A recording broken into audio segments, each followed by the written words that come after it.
رب اشرح لي صدري ويسر لي امري واحلل عقدة من لساني يفقهوا قولي. اللهم ربنا الهمنا رشدنا واعذنا من شرور انفسنا. اللهم ارحمنا بالقرآن العظيم. اللهم اجعله لنا اماما ونورا وهدى ورحمة. اللهم ذكرنا منه ما نسينا وعلمنا منه ما جهلنا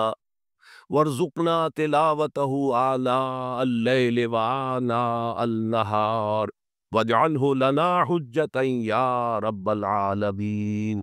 آمین۔ اسی طرح سے قرآن حکیم سے یہ ثابت ہے کہ بالکل ابتدائی دور میں جو مکی دور ہے، بالکل اس کا ابتدائی زمانہ، سورہ نون کے آخر میں جو مذکور ہے، یہ کوشش کی گئی تھی کہ کچھ ایسے لوگوں کے ذریعے سے کہ جن کی قوت ارادی ان کی نگاہوں میں بہت مرتکز ہو جاتی ہے۔ یہ عملیات میں ایک خاص معاملہ یہ بھی ہوا کرتا تھا، اور اب بھی شاید کچھ لوگ یہ پریکٹس کرتے ہیں، کہ اگر باقاعدہ ریاضت کر کے اپنی نگاہوں میں ایک خاص قسم کی تاثیر پیدا کر لی جائے، بلکہ مولانا امین حسن اصلاحی صاحب نے اس کا تذکرہ کیا تھا ایک مرتبہ، جب زمانہ طالب علمی میں نے 2 تربیت گاہیں منعقد کی تھیں، اور اس میں درس قرآن مولانا اصلاحی صاحب نے دیا تھا کہ آج کل بھی بعض لوگ یہ کرتے ہیں کہ رات کے پچھلے پہر اٹھ کر نہا دھو کر سفید براق کپڑے پہن کر پھر بیٹھتے ہیں، اور کسی بالکل سفید کاغذ پر ایک چھوٹا سا نقطہ لگاتے ہیں، اور پھر نگاہوں کو اس پر جمانے اور مرتکز کرنے کی مشق کرتے ہیں۔ کتنی دیر تک پلک جھپکے بغیر آپ اس نقطے کو دیکھ سکتے ہیں۔ اگر یہ مشق کی جائے، یہ ایکسرسائز کی جائے، یہ ریاضت کی جائے، تو آنکھوں میں ایک ایسی چمک پیدا ہو جاتی ہے کہ اگر گھور کر کسی کو دیکھا جائے تو اس کی قوت ارادی کو آپ مزمحل کر سکتے ہیں، وہ ایک دم دبا ہوا محسوس کرے گا، اور آپ کا غلبہ اس کے اوپر ہو جائے گا نفسیاتی اعتبار سے۔ اسی طریقے کا کوئی عمل تھا جو نبی اکرم صلی اللہ علیہ وسلم پر بھی آزمایا گیا تھا۔ لَيَزْلَقُونَكَ یہ آیا ہے سورہ نون کے آخر میں، بِأَبْصَارِهِمْ لَمَّا سَمِعُوا الذِّکْرَ، یہ لوگ چاہتے ہیں کہ اپنی نگاہوں کے ذریعے سے آپ کو پھسلا دیں، آپ کے قدم ڈگمگا دیں، آپ کی قوت ارادی کو کچل دیں۔ لَمَّا سَمِعُوا الذِّکْرَ وَيَقُولُونَ إِنَّهُ لَمَجْنُونٌ، اس وقت کے سورہ نون کے آغاز میں بھی آیا ہے تذکرہ کہ حضور کو کہا گیا کہ آپ کو جنون کا کوئی عارضہ ہو گیا ہے، یا آپ پر کوئی آسیب آ گیا ہے، اور آخری آیت بھی جو ہے وہ آخری حصے میں پھر اسی کا یاد ہے۔ وَإِنَّهُمْ لَيُزْلِقُونَكَ بِأَبْصَارِهِمْ لَمَّا سَمِعُوا الذِّکْرَ وَيَقُولُونَ إِنَّهُ لَمَجْنُونٌ وَمِن شَرِّ حَاسِدٍ إِذَا حَسَدَ، اور حسد کرنے والے کے حسد سے جبکہ وہ حسد کرے۔ اب حسد کے ساتھ ہی نوٹ کر لیجئے، اگرچہ یہاں تو مذکور نہیں ہے، یہ نظر کا لگ جانا، عین العین حق، بعض روایات میں آیا حضور نے فرمایا اس کے اندر اثر ہے۔ انسان کسی حاسدانہ نگاہ کے ساتھ کسی پر نگاہ ڈالتا ہے، اس میں ایک زہر ہے، یہ نگاہیں مسموم ہے،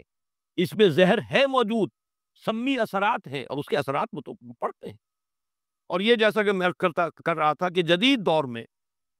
جادو کے لیے بھی مثلاً حضور کے بالوں کی ضرورت پڑی،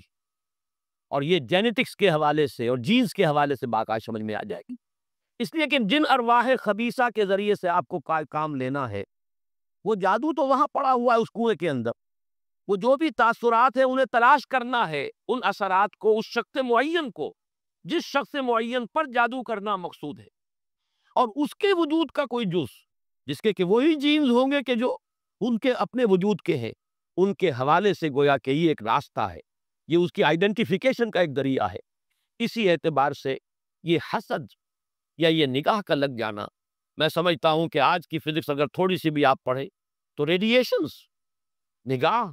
پار ہو جاتی ہے انسان کے، ایسی بھی تو ریز ہے نا، ایکس ریز کیا ہے، آپ کے وجود میں سے گزر جاتی ہے، یہ ultraviolet, infrared rays, یہ تمام کی تمام ایکس ریز، یہ کیا ہے، وجود کو چیر کر گزرتی، تبھی تو اس فلم کے اوپر اثر پڑتا ہے جو فلم کے پیچھے لگی ہوئی اور آپ سامنے کھڑے ہوئے ہیں، آپ کی ہڈیاں علیحدہ نظر آ رہی ہے اور گوشت جو ہے وہ علیحدہ نظر آ رہا ہے، یہ تمام چیزیں آج سمجھ میں آتی ہیں۔ اور وہ فوٹونز جن کا میں نے ابھی عرض کیا، 1 ملین ملین ملین 5 دفعہ کہیے،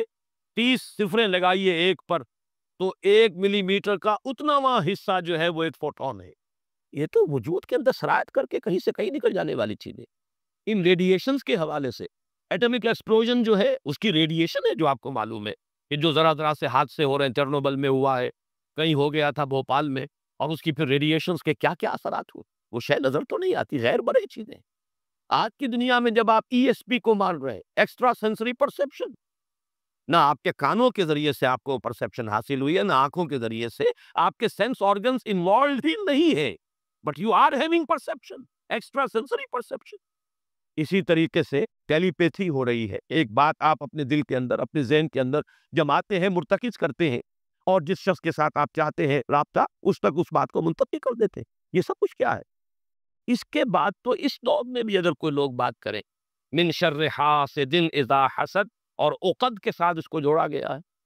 ومن شر النفاثات فی العقد ومن شر حاسد اذا حسد. لیکن محض ردیف یا قافیہ یا فواصل کی رعایت سے قرآن میں کچھ نہیں ہے. وہ اس کا ایک فیکٹر، اس کا ایک عامل ہو سکتا ہے، لیکن محض اس کی بنا پر نہیں مانا جائے گا. تو اس میں یقیناً کوئی اور حکمت ہے، اور وہ حکمت تقسیم کی گئی ہے. ہمارے مفسرین نے تو اس کو یوں بیان کیا ہے کہ ایک حسد وہ ہے کہ جو دل میں پیدا تو ہے، آدمی کے اندر ہے، لیکن یہ کہ وہ اس کو، یعنی اس کو باقاعدہ کوئی ایک ہمت کے ساتھ اور اپنے ایک عزم کے ساتھ، ارادے کے ساتھ بروئے کار نہیں لا رہا، تو اس حسد کے اثرات نہیں ہوں گے، اسے پناہ ماننے کی ضرورت نہیں ہے. میں اس کو اس انداز میں تو میرا ذہن سے قبول نہیں کرتا، اس لیے کہ حسد اگر پوٹینشلی ہے اندر تو اس کے اثرات ہوں گے، وہ ریڈیشن تو ہوگی، چاہے اس کا ارادہ ہو چاہے نہ ہو. وہ کیفیات جو ہے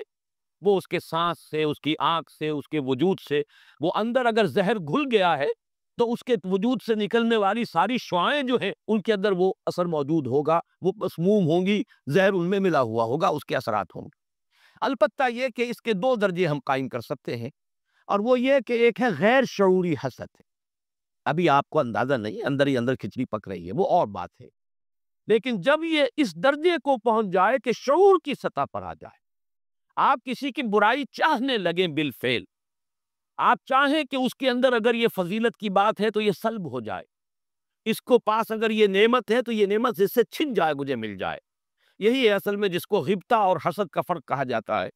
اور ایک جگہ پر حضور نے ایک حدیث میں لفظ حسد استعمال کیا ہے، لیکن مراد اس سے غبطہ ہے. لا حسد الا فی اثنین، کوئی حسد نہیں کیا جانا چاہیے سوائے دو اشخاص سے. ایک وہ جسے اللہ نے علم دیا ہے اور وہ علم پھیلا رہا ہے، تو اس سے بھی اگر حسد پیدا ہو جائے تو کوئی بری بات نہیں، کوئی اچھی بات ہی ہے. اور ایک یہ کہ کسی کو اگر دولت دی ہے اور وہ دولت پھیلا رہا ہے اور عام کر رہا ہے، لوگوں کو اس کے خلق کے لیے فرد کر رہا ہے، تو اس سے بھی حسد. لیکن یہاں حسد غبطہ کے معنی میں، غبطہ یہ ہے کہ کسی میں کوئی خیر آپ کو نظر آئے تو آپ اللہ سے دعا کریں پروردگار مجھے بھی یہ خیر عطا کر دے، یہ غبطہ ہے. اور حسد یہ ہے کہ اس سے یہ شے چھن جائے. یہ ہے در حقیقت کہ جو بری شے ہے کہ کسی نعمت کا کسی دوسرے شخص سے سلب ہو جانا، اس کی خواہش جب پیدا ہو جائے اور جب یہ شعوری سطح پر آ جائے. یعنی ایک ہے اس کا ایک وہ جو جس سے کہ ابھی اتنی اس کی انٹینسٹی نہیں ہے کہ اس سے وہ ریڈیشن ہو، اس کی انٹینسٹی اس وقت ہوگی جب کہ وہ شعور کی سطح پر آ گئی اور انسان جو ہے جل رہا ہے حسد کی آگ میں اور چاہتا ہے کہ یہ نعمت اس سے سلب ہو جائے، یہ فضیلت جو ہے اس سے چھن جائے. تو یہ شے وہ ہے یقیناً کہ اس کے اثرات، اس کو میں اس وقت جدید فزکس کی اصطلاح میں ریڈیشن کے ذریعے سے اس میں لفظ واضح کر رہا ہوں، اس کے اثرات ممتد ہوتے ہیں. اور اس کے شر سے بھی پناہ مانگنے کی یہاں ہمیں تلقین کی گئی. تلقین محمد الرسول اللہ صلی اللہ علیہ وسلم کو ہوئی اور آپ کی وساطت سے ہم سب کو ہو رہی ہے. قل اعوذ برب الفلق من شر ما خلق ومن شر غاسق اذا وقب ومن شر النفاثات فی العقد ومن شر حاسد اذا حسد. میں جب بھی یہ سورت پڑھتا ہوں تو اگرچہ یہ کہیں مجھے یعنی کوئی معصور تو یہ شے نہیں ملی ہے، لیکن اس کے فوراً بعد بالکل کسی تصنع کے بغیر میرے یہ الفاظ بھی زبان پر آ جاتے ہیں. اللہم انی اعوذ بک یا رب الفلق من شر ما خلقت ومن شر غاسق اذا وقب ومن شر النفاثات فی العقد ومن شر حاسد اذا حسد. اسی طرح قل اعوذ برب الناس ملک الناس، تو وہاں بھی اللہم انی اعوذ بک یا ربی و رب الناس و یا الہی و الہ الناس و یا ملکی و ملک الناس. تو اس طریقے سے گویا کہ اس لفظ قل، کیونکہ یہ فعل امر ہے، حکم ہے، تو اس پر ہم اگر فوری طور پر اس کی تعمیل کیا کریں۔ تو یہ اگرچہ معصول نہیں ہے، میں صرف اپنے ذوق کی بات کہہ رہا ہوں، اور بہرحال اس میں کوئی شے ممنوع نہیں ہے، دعا تو ہم مانگ سکتے ہیں، تو دعا ہی کی شکل ہے۔ تو جو الفاظ ہمیں اللہ نے تلقین کیے ہوں انہی کے حوالے سے ہم وہ دعا مانگے، تعوذ کریں۔ قل اعوذ بک، قل کو چھوڑ دیجئے، اعوذ بک، اللہم انی اعوذ بک یا رب الفلق من شر ما خلقتا۔ اب یہ خلقاتی بجائے مخاطب کیونکہ ہم کر رہے ہیں اللہ کو، من شر ما خلقتا، آگے جو کہ تو الفاظ رہیں گے ان میں کوئی تبدیلی کی ضرورت نہیں ہے۔ مولانا محمد قاسم نانوتوی دیوبند کے مؤسسین میں سے، مولانا رشید احمد گنگوہی اور مولانا محمد قاسم نانوتوی رحمہم اللہ، یہ دو ہیں اصل میں یہ دارالعلوم دیوبند کے مؤسس، اس کی ابتدا کرنے والے۔ ان کے شاگرد شیخ الہند، ان کے شاگرد علامہ شبیر احمد عثمانی، تو انہوں نے یہی الفاظ لکھے کہ استاد الاستاذ نے جو بات لکھی ہے وہ میں بیان کر رہا ہوں۔ ویسے یہ کہ مولانا عبدالعزیز شاہ عبدالعزیز رحمۃ اللہ علیہ نے بھی اس پر کوئی کتاب لکھی ہے، وہ بہرحال میری نظر سے نہیں گزری، وہ تمثیل اب میں بیان کر رہا ہوں، بڑی پیاری تمثیل ہے۔ انہوں نے تمثیل یہ دی ہے کہ اگر کوئی باغبان یا کوئی اور کھیتی کرنے والا جو ایک پودا لگاتا ہے، کوئی فصل ہے، اس کا کوئی ایک جو ہے بیج یا دانہ پھوٹا ہے،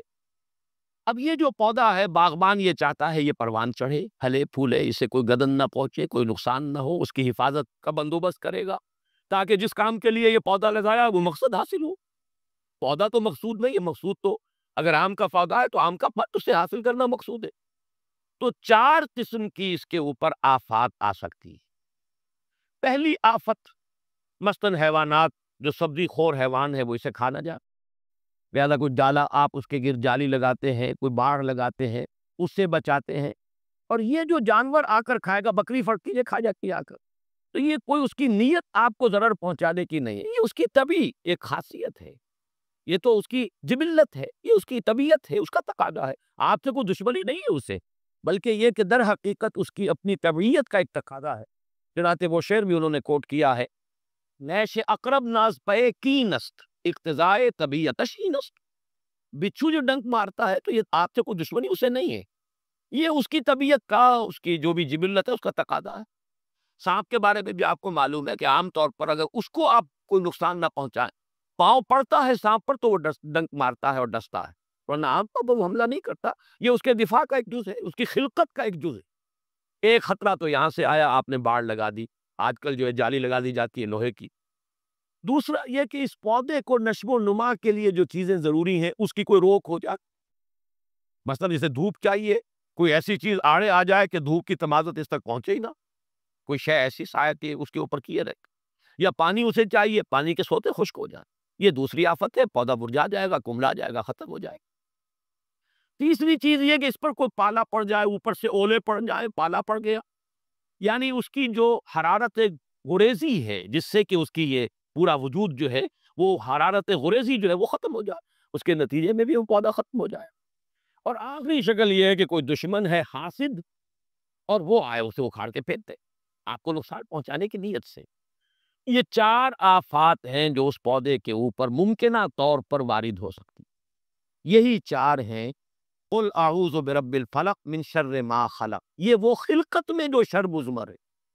وہ اس کے خلقت کا جز ہے۔ نیش اقرب ناز پے کینست اقتضائے طبیعتش کینست، یہ تو اس کی طبیعت کا، خلقت کا، اس کا تقاضا ہے۔ دوسرا یہ ہے کہ وہ سورج ڈوب گیا، غروب ہو گیا، یا جیسے میں نے کہا تھا حیات معنوی یا حیات مادی کے لیے جو اسباب ضروری ہے ان میں سے کسی کا سلسلہ منقطع ہو گیا، یہ ہے وَإِذْ شَرِّ غَاسِقٍ إِذَا وَقَبَ۔ تیسری چیز کہ جو در حقیقت جادو کے ذریعے سے ہوتی ہے کہ اندر آپ کے کوئی ایسی شے ہو گئی جس سے آپ کے طبائع اور قوائے طبیعت جو ہے وہ کچھ شل ہو کر رہ جائے، یہ اندر سے حرارت غریزی جیسی اس پودے کی ختم ہو گئی، پالا پڑ گیا۔ جادو کا اثر یہی ہوتا ہے، یا تخبطہ الشیطان من المس جیسے آیا ہے کہ ایسی کیفیت ہو گئی کہ جیسے حواس پورے طور پر بجا نہیں ہے، حواس پورے طریقے سے قائم نہیں ہے، مجتمع نہیں ہے، تو یہ کیفیت جو ہے یہ ومن شر النفاسات فی العقد